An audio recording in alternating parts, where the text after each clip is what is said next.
Bible! The burning bush.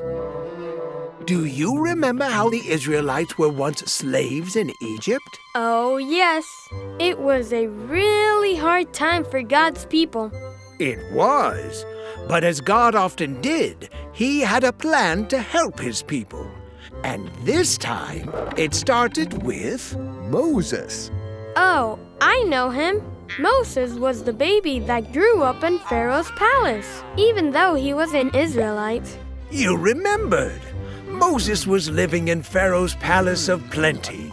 He ate Pharaoh's fine foods and dressed in Pharaoh's dandy duds. All in all, he lived a Pretty fine life. Yes, well, that was until Uh-oh, what happened? Moses saw an Egyptian man hitting an Israelite and he got really, really mad.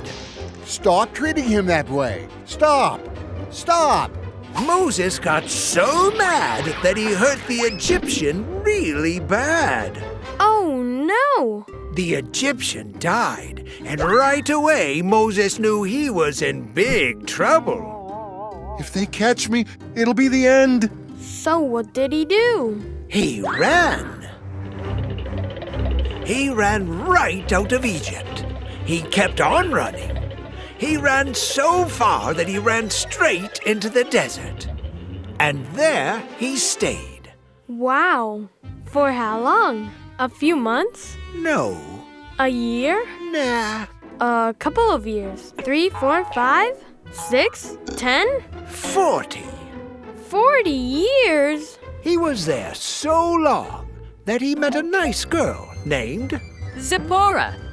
got married, had kids, and became a... Here, cotton ball. Here, cream puff. Here, lamby wamby. A shepherd? Right. And although Moses didn't have all the fancy stuff from his old life, his new one was pretty good. At least it was better than going back to Egypt and getting thrown in jail. So, Moses figured he'd just stay in the desert and never go back to Egypt. But things in Egypt were not going well for the Israelites. So, one day...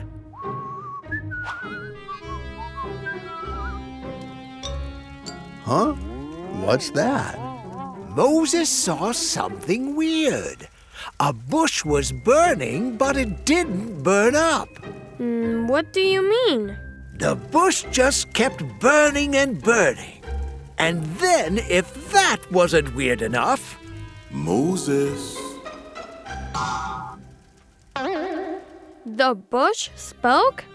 Only it wasn't the bush speaking, it was God. Take off your sandals. You are standing on holy ground. I have heard the cry of the Israelites.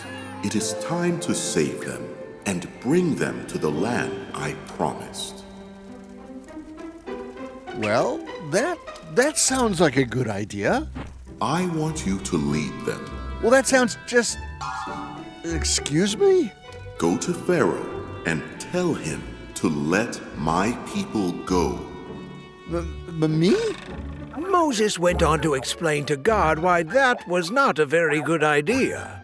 Although he was important before, he was a nobody now.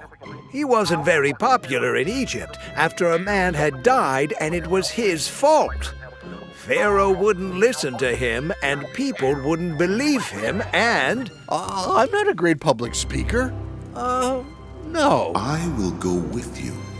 Hold out your staff. But...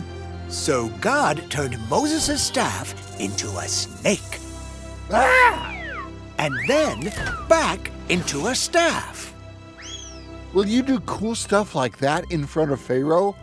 Yes, and things even more amazing than that. So what did Moses do? What could he do? He knew God was calling him to do a special job. He knew God promised to go with him. So, Moses picked up his staff, and he and his family started walking back to Egypt to do what God asked him to do. And God went with him. Yep, he sure did.